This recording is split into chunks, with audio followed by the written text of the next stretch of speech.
Hello ಸ್ನೇಹಿತರೆ, ನಾನು ನಿಮ್ಮ ಚಿತ್ರಾಸ್ ಕಿಚನಿಂದ. ಏನಿದು ಇವತ್ತೊಂದು ಹೊಸ ರುಚಿಯಾದಂಥ ಒಂದು ಅಡುಗೆ ತೊಗೊಂಡು ಬಂದಿದ್ದೀನಿ, ಒಂದು ರೆಸಿಪಿ. ಏನಿದು ರಾಜ್ಮಾ, ಕಿಡ್ನಿ ಬೀನ್ಸ್ ಅಂತ ಕೂಡ ಕರೀತಾರೆ.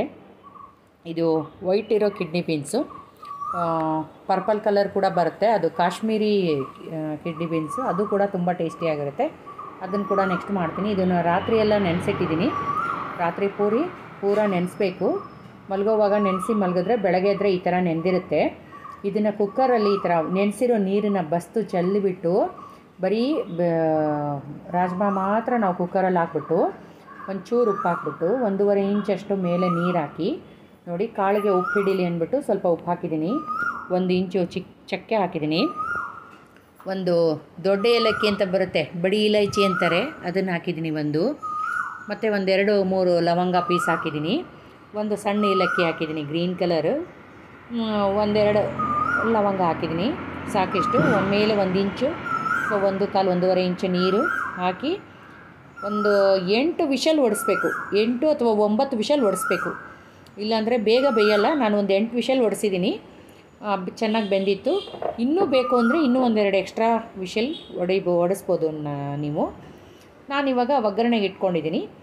ಪಾತ್ರೆಯಲ್ಲಿ ಒಂಚೂರು ಎಣ್ಣೆ ಹಾಕ್ಬಿಟ್ಟು, ಎಣ್ಣೆ ತುಪ್ಪ ನಿಮ್ಗೇನು ಇಷ್ಟನೋ ಅಥವಾ ಅರ್ಧ ಅದು ಇದು ಹಾಕ್ಕೊಂಡು ನೋಡಿ ಕಾಳು ಹೇಗೆ ಬೆಂದಿದೆ ಅಂತ. 8 ವಿಷಲ್ಗೆ ಇಷ್ಟು ಚೆನ್ನಾಗಿ ಬೇಯುತ್ತೆ. ಇದನ್ನು ಬೇಕಾದರೆ ಒಂಚೂರು ಸ್ಮ್ಯಾಶ್ ಮಾಡಿ ಮತ್ತು ಈ ಚಕ್ಕೆ ಲವಂಗ ಏನಿದೆವಲ್ಲ ಅವನ್ನ ತೆಗೆದಿಟ್ಕೋಬೇಕು. ಇದು ಫ್ಲೇವರ್ಡ್ ವಾಟರ್ ರೆಡಿ ಇದೆ. ಇದ್ರ ಜೊತೆಗೆ ಕಿಡ್ನಿ ಬೀನ್ಸ್ ಜೊತೆಗೆ ಏನು ವಾಟರ್ ಇದೆಯಲ್ಲ ಅದು ಫ್ಲೇವರ್ ಆಗಿರುತ್ತೆ. ಕಾಳು ಕೂಡ ಫ್ಲೇವರ್ಫುಲ್ಲಾಗಿರುತ್ತೆ, ಚೆನ್ನಾಗಿರುತ್ತೆ. ಇಲ್ಲಿ ನಾನು ನೋಡಿ ಒಗ್ಗರಣೆಗೆ ಇಟ್ಕೊಂಡಲ್ಲ ಆ ಪಾತ್ರೆಗೆ ಸಾಸಿವೆ ಜೀರಿಗೆ ಮಾಮೂಲಿಯಾಗಿ ಹಾಕ್ಕೊಂಡು. ಆ್ಯಕ್ಚುಲಿ ನಾರ್ತ್ ಇಂಡಿಯನ್ ಡಿಶಸ್ಗೆಲ್ಲ ಅವರು ಸಾಸಿವೆ ಯೂಸ್ ಮಾಡಲ್ಲ. ನಾನು ಅಭ್ಯಾಸ ಬಲ ಹಾಕಿದೆ ಎಣ್ಣೆಗೆ. ಸಾಸಿವೆ ಜೀರಿಗೆ ಹಾಕೋದು ಅಭ್ಯಾಸ ಅಲ್ಲ ನಮಗೆ ಸೌತ್ ಇಂಡಿಯನ್ಸ್ಗೆ.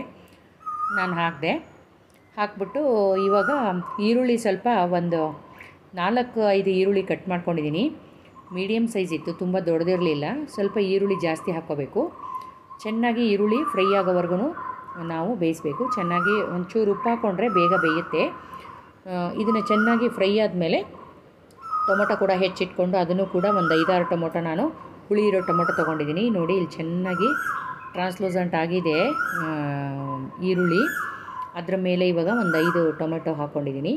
ಅದನ್ನು ಚಿಕ್ಕದಾಗಿ ಕಟ್ ಮಾಡಿಕೊಂಡು ಇವಾಗ ಇದನ್ನು ಕೂಡ ಚೆನ್ನಾಗಿ ಫ್ರೈ ಆಗಬೇಕು, ಸ್ಮ್ಯಾಶ್ ಆಗಬೇಕು. ಒಂಚೂರು ಉಪ್ಪು ಹಾಕ್ಕೊಂಡ್ರೆ ಚೆನ್ನಾಗಿ ಬೇಗ ಬೇಯುತ್ತೆ. ಅಂದರೆ ಉಪ್ಪು ನಾವು ಎಲ್ಲ ಟೈಮಲ್ಲೂ ಉಪ್ಪು ಹಾಕ್ಕೊತಾ ಇದ್ದೀವಿ, ಸೊ ಟೇಸ್ಟ್ ನೋಡಿ ಹಾಕ್ಕೋಬೇಕು. ಕಾಳು ಬೇಯೋವಾಗ ಉಪ್ಪು ಹಾಕಿದ್ದೀವಿ, ಈಗ ಈರುಳ್ಳಿ ಬೇಯೋಕ್ಕೆ ಹಾಕ್ತಾಯಿದ್ದೀವಿ. ಅದಕ್ಕೋಸ್ಕರ ಲಾಸ್ಟಿಗೆ ನೋಡಿಕೊಂಡು ಉಪ್ಪು ಹಾಕ್ಕೋಬೇಕು. ಇಲ್ಲಿ ಚೆನ್ನಾಗಿ ಇದು ಬೆಂದಿದೆ. ಒಂಚೂರು ನಾನಿಲ್ಲಿ ಇದನ್ನು ಹಾಕ್ಕೋತಾ ಇದ್ದೀನಿ, ಶುಂಠಿ ಬೆಳ್ಳುಳ್ಳಿ ಪೇಸ್ಟ್ ಹಾಕ್ಕೋತಾ ಇದ್ದೀನಿ. ನಾನು ಶುಂಠಿ ಬೆಳ್ಳುಳ್ಳಿ ಪೇಸ್ಟ್ನ ಎಣ್ಣೆಲಿ ಹಾಕಿಲ್ಲ, ಲೇಟಾಗಿ ಹಾಕ್ತಾಯಿದ್ದೀನಿ. ಯಾಕೆಂದರೆ ಅದು ಸ್ವಲ್ಪ ಕಹಿ ಬರುತ್ತೆ ಬೇಗ ಹಾಕಿದ್ರೆ. ಅದಕ್ಕೋಸ್ಕರ ಇವಾಗ ಚೆನ್ನಾಗಿ ಇದು ಫ್ರೈ ಆಗಲಿ ಅಂತ ಫ್ರೈ ಮಾಡ್ತಾಯಿದ್ದೀನಿ. ಇದು ಚೆನ್ನಾಗಿ ಫ್ರೈ ಆಗೋವರೆಗೂ ನಾನು ಮಸಾಲಾನ ರೆಡಿ ಮಾಡಿ ಇಟ್ಕೋತೀನಿ. ಒಂದು ತಟ್ಟೆಯಲ್ಲಿ 1 spoon dhania powder, 1 spoon rajma masala, 1 spoon amchur powder, 1 spoon red chilli powder, ಮತ್ತು ಒಂಚೂರು ಬೇಕಾದರೆ ಇದನ್ನು ಸೋಂಪು ಹಾಕ್ಕೋಬೋದು. ನಾನು ಇಲ್ಲಿ ಇಷ್ಟು ತೊಗೊಂಡಿದ್ದೀನಿ. Red chilli powder, dhania powder, rajma masala powder, amchur powder ಎಲ್ಲ ತೊಗೊಂಡಿದ್ದೀನಿ. ರಾಜ್ಮಾ ಮಸಾಲದು ಪ್ಯಾಕೆಟದು ತೋರಿಸಿದ್ದು. ಇದನ್ನೆಲ್ಲ ಇವಾಗ ಮಸಾಲಾನ ಹಾಕ್ಕೊಂಡು ಇದನ್ನು ಚೆನ್ನಾಗಿ ಫ್ರೈ ಮಾಡಬೇಕು. ನಾನು ಬೇರೆ ನೀರನ್ನು ಮಿಕ್ಸ್ ಮಾಡಲ್ಲ. ಇವಾಗ ಮಸಾಲೆ ಹಾಕಿದ ಮೇಲೆ ಒಗ್ಗರಣೆ ಗಟ್ಟಿಯಾಗುತ್ತಲ್ವ, ಅದಕ್ಕೋಸ್ಕರ ಕಾಳಲ್ಲಿರೋ ನೀರನ್ನೇ ಸ್ವಲ್ಪ ಹಾಕ್ಕೋತೀನಿ. ಚೆನ್ನಾಗಿ ಮಸಾಲೆ ಅರಳಬೇಕು. ಸ್ವಲ್ಪ ನೀರು ಹಾಕಿದ್ರೆ ಅದು ಅರಳುತ್ತೆ. ನಾವು ಫ್ರೈ ಮಾಡ್ದಂಗೆ ಅರಳಿ ಎಣ್ಣೆ ಬಿಟ್ಕೊಳ್ಳುತ್ತೆ. ಅಲ್ಲಿವರೆಗೂ ನಾವು ಫ್ರೈ ಮಾಡಬೇಕು. ಇದನ್ನು ಫ್ರೈ ಮಾಡಿದಾಗ ಇದು ತುಂಬ ಡ್ರೈ ಅನಿಸುತ್ತೆ. ಡ್ರೈ ಆದಾಗ ಸೀದು ಹೋಗಬಾರ್ದು ಅಂದ್ಬಿಟ್ಟು ನಾನು ಕಾಳಲ್ಲಿ ನೀರಿದೆಯಲ್ಲ ಆ ನೀರು ಹಾಕ್ಕೊಂಡಿದ್ದೀನಿ, ಬೇರೆ ನೀರು ಹಾಕ್ಕೊಂಡಿಲ್ಲ. ನಾವಿಲ್ಲಿ ಎಲ್ಲ ಪೌಡ್ರುಗಳನ್ನ ಹಾಕ್ಕೊಂಡಾಗ ಇದು ತುಂಬ ಡ್ರೈ ಆಗಿ ತಳ ಸೀದೋಗೋ ಥರ ಆಗುತ್ತೆ.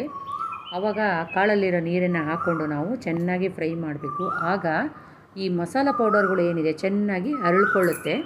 ನೋಡಿ ಈ ಥರ ಹಾಕ್ಕೊತಾ ಇದ್ದೀನಿ, ತಳ ಹಿಡಿಬಾರ್ದು ಅಂತ. ಈ ಥರ ಚೆನ್ನಾಗಿ ಅರಳ್ಕೊಳ್ಳಿ ಅಂತ ಚೆನ್ನಾಗಿ ಹಾಕ್ಕೊಂಡು ಚೆನ್ನಾಗಿ ಸ್ಮ್ಯಾಶ್ ಮಾಡ್ತಾಯಿದ್ದೀನಿ. ರಾಜ್ಮಾ ಮಸಾಲ ನಾನು ರೆಡಿಮೇಡ್ ಬಳಸಿದ್ದೀನಿ ಇಲ್ಲಿ, ಅದನ್ನೇನು ಮನೇಲಿ ಮಾಡಿಲ್ಲ. ಇನ್ನು ಧನಿಯಾ ಪೌಡ್ರ್ ಅದೆಲ್ಲ ಮನೆಯದೇ. ಧನಿಯಾ powder, jeera powder, dhania powder, amchur powder ಅದೆಲ್ಲ ಮನೇಲಿ ಮಾಡಿರೋದು. ರಾಜ್ಮಾ ಮಸಾಲ ಮಾತ್ರ ಹೊರಗಿಂದು. ಈಗ ಚೂರು ನನಗೆ ಖಾರ ಕಡಿಮೆ ಅನ್ನಿಸ್ತು ಅಂತ ಇವಾಗ ಹಾಕ್ಕೊಂಡಲ್ಲ, ಅದು ಜಾಸ್ತಿ ಆಯಿತು ಅಂದ್ಕೊತೀನಿ. ಆಮೇಲೆ ಸ್ವಲ್ಪ ಖಾರ ಆಗಿತ್ತು, ಖಾರ ಪ್ರಿಯರಿಗೆ ಚೆನ್ನಾಗಿತ್ತು. ಸ್ವಲ್ಪ ಹಳದಿ ಪೌಡ್ರು ಕೂಡ ಹಾಕ್ಕೊಂಡಿದ್ದೀನಿ. ಈಗ ಅರಿಶಿನ ಕೂಡ ಹಾಕ್ಕೊಂಡು ಚೆನ್ನಾಗಿ ನೋಡಿ ಯಾವ ಥರ ಸ್ಮ್ಯಾಶ್ ಆಗಿದೆ. ಚೆನ್ನಾಗಿ ಟೊಮೆಟೊ ಎಲ್ಲೂ ಕಾಣ್ತಾ ಇಲ್ಲ, ಚೆನ್ನಾಗಿ ಫ್ರೈ ಆಗಿದೆ, ಸ್ಮ್ಯಾಶ್ ಆಗಿದೆ ಟೊಮೆಟೊ ಎಲ್ಲ. ಈಗ ಇದಕ್ಕೆ ನಾವು ಬೆಂದಿರೋವಂಥ ಕಾಳನ್ನು, ಬೇಯಿಸಿರೋವಂಥ ಕಾಳನ್ನು ಮಿಕ್ಸ್ ಮಾಡೋಣ. ಮಿಕ್ಸ್ ಮಾಡಿ ಇದರಲ್ಲಿ ಒಂದು ಸೀಕ್ರೆಟ್ ಇಂಗ್ರೀಡಿಯೆಂಟ್ ಇದೆ, ನೀವು ಕೊನೆವರೆಗೂ ಸ್ಕಿಪ್ ಮಾಡ್ದಿರ ನೋಡಿ ವಿಡಿಯೋ. ಏನು ಸೀಕ್ರೆಟ್ ಇಂಗ್ರೀಡಿಯೆಂಟ್ ಹಾಕಿದ್ದೀನಿ, ಯಾಕೆ ಇದು ಅಷ್ಟು ಟೇಸ್ಟಿಯಾಗಿ ಬಂತು ಅಂತ ನಿಮಗೆ ಗೊತ್ತಾಗುತ್ತೆ ನೋಡಿ. ಈ ಥರ ಚೆನ್ನಾಗಿ ಫ್ರೈ ಆಗಬೇಕು, ಅವಸರ ಮಾಡಬಾರ್ದು, ಮಸಾಲೆ ಎಲ್ಲ ಅರಳ್ಕೋಬೇಕು. ಈ ಥರ ಚೆನ್ನಾಗಿ ಫ್ರೈ ಆದಮೇಲೆ ನೋಡಿ ಬೆಂದಿರುವಂಥ ಕಾಳನ್ನ ನಾನು ಅರ್ಧ ಕೆ ಜಿ ಬಳಸಿದ್ದೆ. ರಾಜ್ಮಾನ ಅರ್ಧ ಕೆ ಜಿ ಬಳಸಿದ್ರೆ ನೋಡಿ ಇಷ್ಟ ಆಗುತ್ತೆ. ಸ್ಮ್ಯಾಶ್ ಬೇಕಾದರೆ ನೀವು ಒಂಚೂರು ಸ್ಮ್ಯಾಶ್ ಮಾಡ್ಕೋಬೋದು ಕಾಳನ್ನು, ಅಥವಾ ಕಾಳು ಇರಲಿ ಅಂದರೆ ಈ ಥರ ಇಟ್ಕೋಬೋದು. ನಾನೊಂದು ಸ್ವಲ್ಪ ಸ್ಪೂನಲ್ಲಿ ಮಾಡಿದ್ದೆ ಸ್ಮ್ಯಾಶ್ ಕುಕ್ಕರಲ್ಲಿ, ಜಾಸ್ತಿ ಸ್ಮ್ಯಾಶ್ ಮಾಡಿಲ್ಲ, ತುಂಬ ಹಿಟ್ಟಾದ್ರೂ ಚೆನ್ನಾಗಿರಲ್ಲ ಅಂತ. ಈಗ ನೋಡಿ ಇವಾಗ ಇದನ್ನು ಮಸಾಲೆ ಜೊತೆಗೆ ಇವಾಗ ಒಂದು ಸ್ವಲ್ಪ ಉಪ್ಪು ಹಾಕೋತಾ ಇದ್ದೀನಿ. ಇದು ಪುಡಿ ಉಪ್ಪು, ಆವಾಗಲೇ ಹಾಕಿದ್ದು ಕಲ್ಲುಪ್ಪು, ಯಾವಾಗ ಕಾಳು ಬೇಯಕ್ಕೆ ಹಾಕಿದ್ದು ಕಲ್ಲುಪ್ಪು, ಈಗ ಹಾಕಿರೋದು ಪುಡಿ ಉಪ್ಪು. ಯಾಕಂದರೆ ಇವಾಗ ನೀರು ಎಷ್ಟು ಮಿಕ್ಸ್ ಆಗಿದೆ, ಮಸಾಲೆನಲ್ಲಿ ಉಪ್ಪಿದೆ, ಅದಕ್ಕೆ ಟೇಸ್ಟ್ ನೋಡಿಕೊಂಡು ಹಾಕೋಬೇಕು. ಸ್ವಲ್ಪನೇ ಹಾಕಿದ್ದೀನಿ ಪುಡಿ ಉಪ್ಪನ್ನ. ಈಗ ಇದನ್ನು ತಟ್ಟೆ ಮುಚ್ಚಿಟ್ಬಿಟ್ಟು ಚೆನ್ನಾಗಿ ಬೇಯಿಸ್ಬೇಕಿದು, ಹೊಂದ್ಕೋಬೇಕು, ರಸ ಮತ್ತು ಕಾಳು ಹೊಂದ್ಕೋಬೇಕು. ಈ ಥರ ತಟ್ಟೆ ಮುಚ್ಚಿಟ್ಬಿಟ್ಟು ಬೇಯಕ್ಕಿಟ್ಟಿದ್ದೀನಿ ನೋಡಿ. ಈ ಥರ ಚೆನ್ನಾಗಿ ಹೊಂದ್ಕೋತಾ ಇದೆ, ಇವಾಗ ಚೆನ್ನಾಗಿ ಕುದ್ಬಿಟ್ಟು ಹೊಂದ್ಕೋತಾ ಇದೆ ನೋಡಿ, ಹೀಗೆ ಹೊಂದ್ಕೋಬೇಕು. ಇವಾಗ ಎಲ್ಲ ರೆಡಿ ಆದಮೇಲೆ ನಾನು ಸೀಕ್ರೆಟ್ ಇಂಗ್ರೀಡಿಯೆಂಟ್ ಹಾಕ್ತೀನಿ, ಏನದು ಅಂತ ಅದನ್ನು ಮುಂಚೆ ರೆಡಿ ಮಾಡಿ ಇಟ್ಕೊಂಡಿದ್ದೀನಿ ನಾನು. ನೀವು ನೋಡ್ತಾ ಬನ್ನಿ, ಇನ್ನೊಂದು ಸ್ವಲ್ಪ ಇದೆ, ಜಾಸ್ತಿ ಇಲ್ಲ, ಜಾಸ್ತಿ ನಾನು ಲೆಂದಿ ವಿಡಿಯೋ ಮಾಡಿಲ್ಲ, ಸ್ಕಿಪ್ ಮಾಡಿನೇ ಮಾಡಿದ್ದೀನಿ, ಎಡಿಟ್ ಮಾಡಿದ್ದೀನಿ ವಿಡಿಯೋನ, ಅಷ್ಟೊಂದು ಲೆಂದಿ ಇಲ್ಲ. ಸೊ ನೋಡಿ ಇವಾಗ ರೆಡಿ ಮಾಡ್ಕೋತಾ ಇದ್ದೀನಿ ನಾನು ಸೀಕ್ರೆಟ್ ಇಂಗ್ರೀಡಿಯೆಂಟ್ ಏನು ಅಂತ. ಈಗ ಇದು ರೆಡಿಯಾಗಿದೆಯಲ್ಲ, ಚೆನ್ನಾಗಿ ಹೊಂದ್ಕೊಂಡಿದೆ. ಇವಾಗ ಟೇಸ್ಟ್ ನೋಡಿಬಿಟ್ಟು ಸ್ಟ್ರಾಂಗಾಗಿರುತ್ತೆ ನೋಡಿ. ಇದೇ ಸೀಕ್ರೆಟ್ ಇಂಗ್ರೀಡಿಯೆಂಟ್, ಕೋಕೋನಟ್ ಮಿಲ್ಕ್. ನಾನು ತೆಂಗಿನಕಾಯಿನ ತುರಿದ್ಬಿಟ್ಟು ಮಿಕ್ಸಿನಲ್ಲಿ ರುಬ್ಬಿಟ್ಟು ಬಿಸಿ ನೀರು ಹಾಕಿಬಿಟ್ಟು ಸೋಸ್ಕೊಂಡು ಹಾಲು ತಕ್ಕೊಂಡಿದ್ದೀನಿ. ಇದರಲ್ಲಿ ಮೆಂತ್ಯ ಪಲಾವ್ ಮಾಡಿದ್ದೆ ಫಸ್ಟು, ಆಮೇಲೆ ಮೆಂತ್ಯ ಸೊಪ್ಪಿನ ಪಲಾವ್ ಆದಮೇಲೆ ಈಗ ಇದನ್ನು ರಾಜ್ಮಾಗೆ ಬಳಸ್ತಾ ಇದ್ದೀನಿ. ನಾನಿಲ್ಲಿ ಏನು ಮಾಡ್ತೀನಿ ಅಂದರೆ ಒಂದು ಲೋಟ, ಒಂದು ಬಾಂಬೆ ಗ್ಲಾಸ್ ಅಷ್ಟು ಇಲ್ಲಿ ಹಾಕೋತಾ ಇದ್ದೀನಿ, ಅಂದರೆ ಒಂದು 250 ml ಹಾಕ್ಕೊಂಡು ಸ್ವಲ್ಪ ಒಂದು ಕುದಿಸ್ಬೇಕಷ್ಟೇ, ಜಾಸ್ತಿ ಕುದಿಸ್ಬಾರ್ದು. ಇವಾಗೆಲ್ಲ ರೆಡಿಯಾಗಿದೆ ಎಲ್ಲ ಮಸಾಲ ರೆಡಿ ಆದಮೇಲೆ ಇವಾಗ ನಾನು ಒಂದು 250 ml ಅಷ್ಟು ತೆಂಗಿನ ಹಾಲು ಹಾಕ್ಬಿಟ್ಟು ನೋಡಿ, ಯಾವ ಕ್ರೀಮ್ ಬೇಡ, ಯಾವ ಪನ್ನೀರ್ ಬೇಡ, ಸೂಪರಾಗಿರೋವಂಥ ರಾಜ್ಮಾ ಮಸಾಲ ರೆಡಿ ಆಯಿತು. ಇವಾಗ ನೋಡಿ, ಇವಾಗ ರೆಡಿ ಆಯ್ತಲ್ಲ, ತೆಂಗಿನ ಹಾಲು ಕೂಡ ಕುದ್ದಿದೆ. ಇವಾಗ ನಾನು ಕಸೂರಿ ಮೇಥಿ ಆ್ಯಡ್ ಮಾಡ್ತಾಯಿದ್ದೀನಿ. ಇಲ್ಲಿ ಕರಿಬೇವು, ಕೊತ್ತಂಬರಿ ಯಾವುದೂ ಬಳಸಲ್ಲ. ಈ ಸಾಮಾನ್ಯವಾಗಿ ನಾರ್ತ್ ಇಂಡಿಯನ್ ಡಿಶಸ್ಗೆ ಬಳಸಲ್ಲ ಅವರು, ಅದನ್ನು ನಮ್ಮ ಸೌತ್ ಇಂಡಿಯನ್ ಡಿಶಸ್ಗೆ ಬಳಸೋದು. ನಾನು ಇನ್ನೊಂದು ಸ್ಪೂನಷ್ಟು ಹಾಕ್ಕೊಂಡಿದ್ದೀನಿ. ಇದನ್ನು ಸ್ಟ್ರಾಂಗಾಗಿತ್ತು, ಸ್ವಲ್ಪ ಖಾರ ಜಾಸ್ತಿ ಇತ್ತು ಅಂತ ಕೋಕೋನಟ್ ಮಿಲ್ಕ್ ಹಾಕ್ಕೊಂಡಿದ್ದೀನಿ. ಇವಾಗ ಒಂದು ಕುದಿಸ್ತೀನಿ. ಒಂದು ಕುದಿಸಿದ ಮೇಲೆ ಇವಾಗ ರೆಡಿಯಾಗಿದೆ ನೋಡಿ ರಾಜ್ಮಾ ಮಸಾಲ. ತುಂಬ ಸಖತ್ತಾಗಿತ್ತು, ಮನೇಲಿ ಎಲ್ರಿಗೂ ಇಷ್ಟ ಆಯಿತು. ಸ್ನೇಹಿತರೆ, ಒಂದು ಸಲ ನೀವು ಈ ಥರ ಮಾಡಿ ನೋಡಿ, ತುಂಬ ಟೇಸ್ಟಿಯಾಗಿತ್ತು. ನಾನು ಪೂರಿ ಮಾಡಲಿಲ್ಲ, ಯಾಕೆಂದರೆ ಇವಾಗ ಬಿಸಿಲು ಜಾಸ್ತಿ, ಪೂರಿ ಬೇಡ ಅಂತಂದರು. ಅದಕ್ಕೋಸ್ಕರ ನಾನು ಚಪಾತಿ ಮಾಡಿದೆ.